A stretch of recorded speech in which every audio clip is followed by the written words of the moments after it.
Hello, I am back with another excerpt from Living in Flow, The Science of Synchronicity and How Your Choices Shape Your World by Skye Nelson Isaacs. Today I'm going to be talking about getting into flow, and Skye recounts a interesting story about how when he was open to circumstance he got into the flow. Interesting synchronicities and coincidences arose. He was actually on a retreat and he was just about to get in a hot tub, and the hot tub had a sign on it that said out of order. And what actually ended up happening was a stranger said to him, well, why don't you come and join our meeting instead? He didn't want to initially, but he was open to the process, started talking to somebody, and the person ended up being a very interesting evening. What actually happened from then was he actually got invited to a professional speaking gig. That gig led to some meaningful new business contacts, and the footage of the talk that he did helped him with other opportunities. And he said that a broken hot tub sort of led him to being open to another possibility. And he says that what we can do is when we let go of our attachments to our experience and we let go of, you know, the way that maybe in our minds we'd perceived something to be, and instead sort of release a little bit of that control and be open to things going differently from maybe how we have it in our head, is just kind of allowing us to get into the flow. And when we can kind of let life guide us and sometimes let life go through us, sometimes really interesting synchronicities occur. So he has made a bit of a flowchart of how this might work, and he calls it LORAX: listen, open, reflect, release, act, repeat.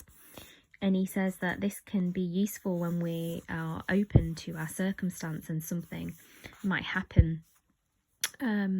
I've got quite an interesting one as well that happened when I was travelling Europe last summer.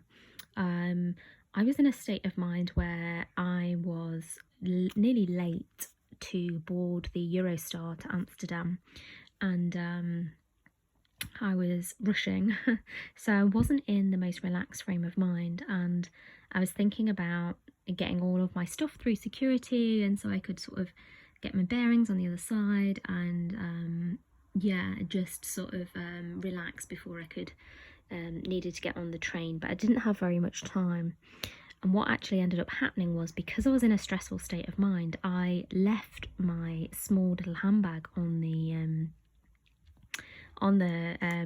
belt, on the security belts, and I was about to sit down, I was just about to get a coffee, and then I was like, oh my god, I haven't got my stuff, my purse, and I ran back, and I was in this really stressful state of mind, and things weren't flowing. And then I remembered this information, and I was like, Kerry, you need to calm and still your mind, because you're out of the flow right now. And to get back into the flow, I just took a moment and I centered myself, sort of listened to myself, I guess, and then I sort of opened up to my experience, got my bag, thankfully, that was with security, and went back to the place to have a coffee. The seats were filling up, so I sat on one, and then because I was then in a state of mind where I was just open, I was just like, okay, I'm just chilled now, like whatever happens. You know, I've just gone through a bit of a stressful experience, and because I'd switched my state, a girl came and sat opposite me, and we just instantly started talking about spirituality. She said, oh, are you into that sort of stuff? Which was really weird, because there was no indicator that I would be. And we had a really interesting conversation, and we connected online, and there was a few really interesting sort of points of interest we had in common. So it's a lesson in sometimes when we expect things to go one way, we can just sort of drop our expectations center ourselves, listen to what's going on in our body and minds, open, and then reflect on what's going on. And we can release attachments to, I need to be here at a certain point, or I need to do this, or I need this to go this way. And we can just start to act differently, and then it's just repeated.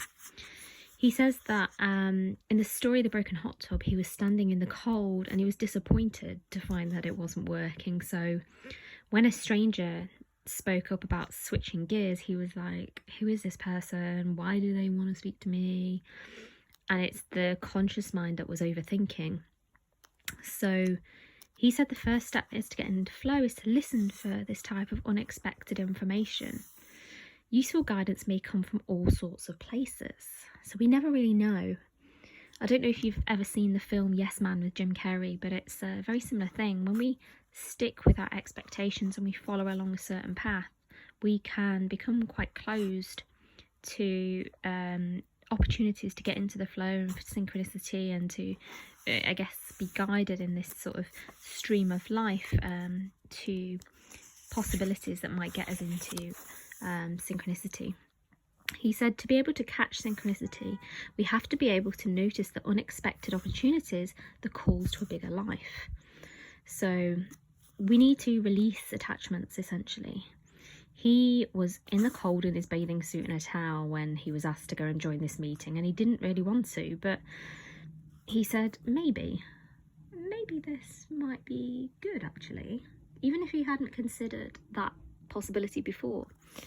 So he listened and he opened to the possibility. He released his expectations, which was really important, and he reflected on, why it might be a good idea to just follow the opportunity. But he still had an attachment to what he wanted to do. But he said, in order to reflect with an open mind, I had to release my attachment to what I wanted to do. So it's almost like our conscious mind doesn't always see the full picture. Like Steve Jobs says, we can only connect the dots looking backwards.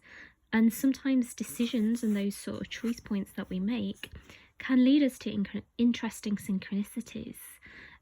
So maybe one door's closed, but there might be another opening, another door, another pathway that you think, oh, actually, instead of looking at this closed door, maybe I'll just take this route instead, and maybe this will lead to something even better.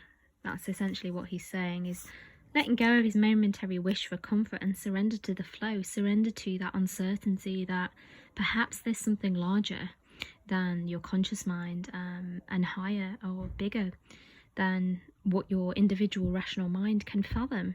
And it's a case of going with the flow and acting upon that circumstance. He said it is a dance of aligning with circumstances at the same time as we bring circumstances into alignment with us.